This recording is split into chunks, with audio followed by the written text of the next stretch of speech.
Sakitlik. Onlar səni izləyir. Lakin sən bunu görmürsən, eşitmirsən. Əslində bu səssizliyin arxasında böyük fırtına var.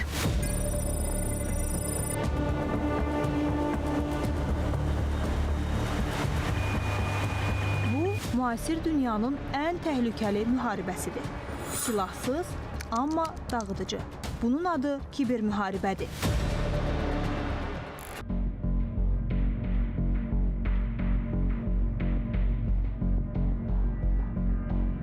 Risklərin təsadüfi deyil, sistemli şəkildə idarə olunması əsas prinsiplərdən biridir.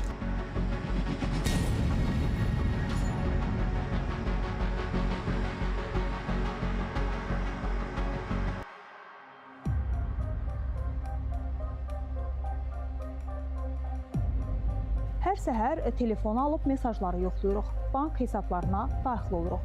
Sizcə bu sadə prosesdir? Yox, təbii ki. Bu, məlumatlarının hər saniyə risk altında olduğu bir sistemdir.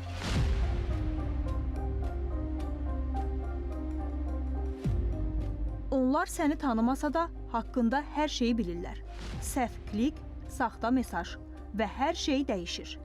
Bəs bu necə baş verir? Kiber məkan anlayışı ilə başlayaq. Kiber məkan, kompüterlərin, serverlərin və şəbəkələrin birləşməsi nəticəsində yaranan görünməz rəqəmsal dünyadır. Burada insanlar ünsiyyət qurur, məlumat paylaşır, alış-veriş edir. Yəni, müxtəlif xidmətlərdən yararlanırlar.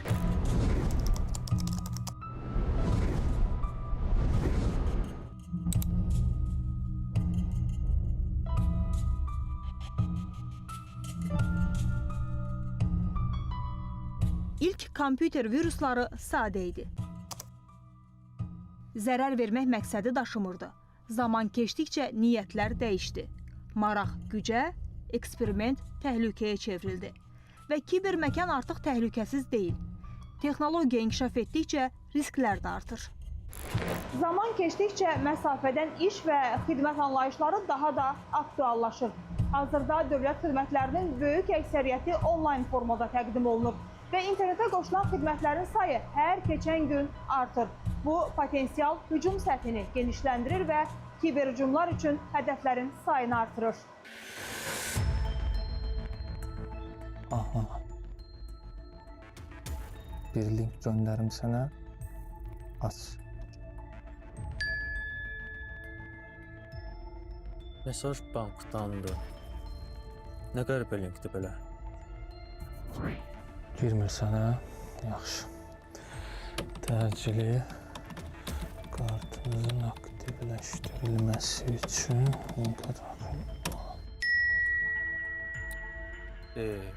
Kart niyə bloklandı?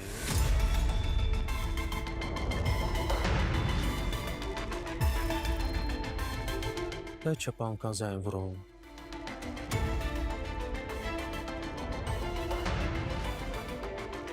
Yox, bir şey olmaz yəqin ki.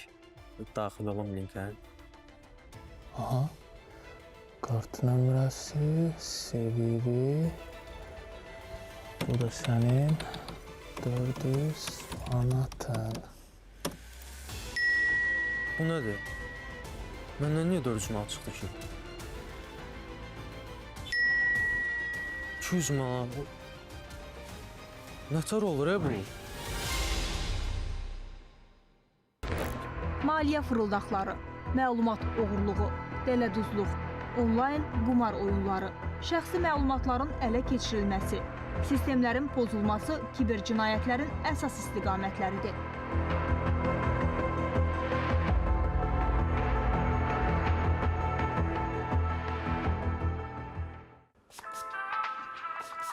Saçında uzanıb.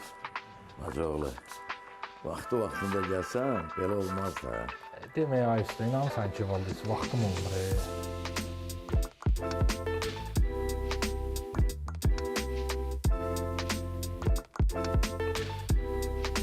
Bu ayda pis olub.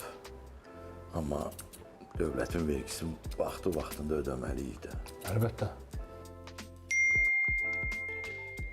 Hacıoğlu, üzr istəyirəm. İcazə ver baxım görüm nə mesaj gəldi. Buyur usta.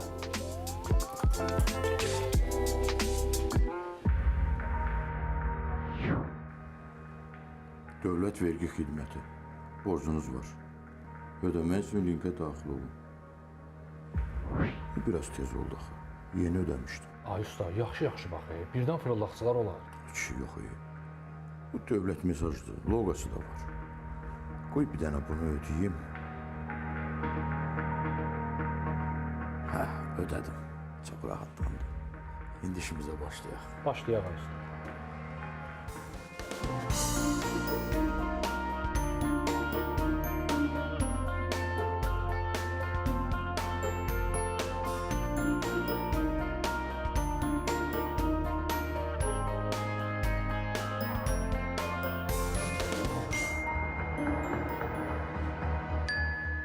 Bu nədir?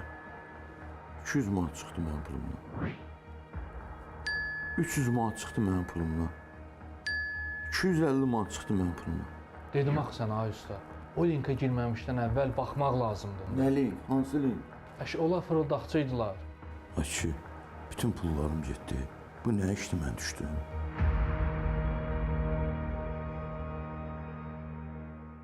Hədəf yalnız fərdlər deyil, daha qlobaldır. Kiberhücumlar nəticəsində enerji sistemləri iflic edilə, bank sektoru çökdürülə, dövlət idarəçiliyinə zərbə vurula bilər. Bu səbəbdən kiberməkan rəqəmsal dünyadan daha çox dövlətlərin gücünü, təhlükəsizliyini və gələcəyini müəyyən edən strateji meydandır. Gördüyümüzə, eşitdiyimizə nə qədər etibar edə bilərik? Texnologiyanın sürətli inkişafı saxtanı reallıq kimi təqdim etməyi bacarır. İnsan üzləri, səsləri, hətta davranışları süni şəkildə yaradılır və gerçək kimi təqdim olunur. Bu deepfake-dir. Deepfake texnologiyası ilk başlarda əyləncə və yaradıcılıq vasitəsi kimi görünsə də, bugünün ciddi təhlükə mənbəyinə çevrilməkdədir.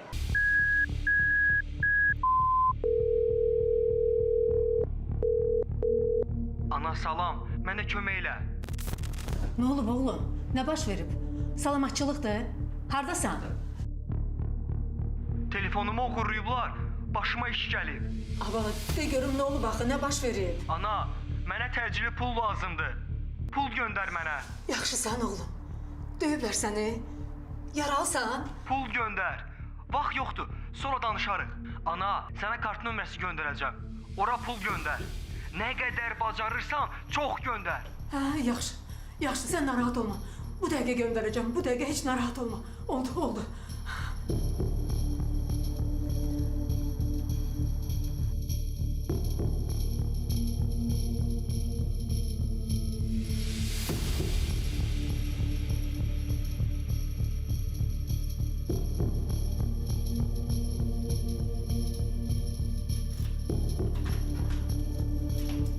Ana, geldim ben. Ay oğlum, ay can. Salam ayana. Nə oldu? Necə oldun? Yaxşısan? Yaxşıyam, nəsə olub? Sən dedin axı telefonunu uğrayıblar. Nə vaxt dedim? 5 dəqiqə bundan əvvəl. Bilinməyən nömrədən zəng eləmişdin. Bilinməyən nömrə, mən sənə zəng eləməmişəm axı. Evə gəlirdim, deyə ona görə yığdım. Necə yəni? Bəs pul? Pul istəmirdin? Nə? Normal danış görüm, nə olub ayana? Nəsə olub? Sənin səsin idi də. Dedim başıma iş gəlib, təcili mənə pul göndər. Mən də bütün pensiyamı göndərdim. Ay ana, sən neynəmsən ay ana?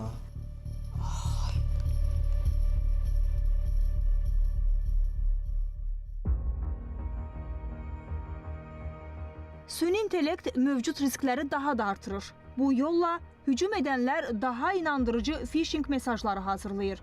Avtomatlaşdırılmış hücumlar qura bilirlər. Yəni eyni anda minlərlə sistemi yoxlamaq və zəif nöqtələri tapmaq daha da asanlaşıb. Bəs çıxış yolu nədir? Texnologiyadan imtina edək? Yox, əlbəttə.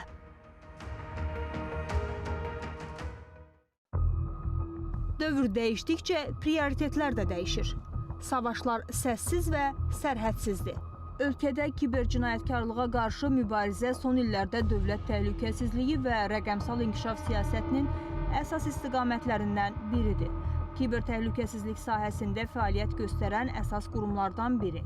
Xüsusi Rabitə və İnformasiya Təhlükəsizliyi Dövlət Xidməti dövlət qurumlarına məxsus veb-saytların təhlükəsizlik səviyyəsinin yoxlanılması məqsədi ilə 194 audit və nüfuzetmə testi həyata keçirib. Cari ilin ilk 3 ayı ərzində 274 kiberhücum bloklanıb.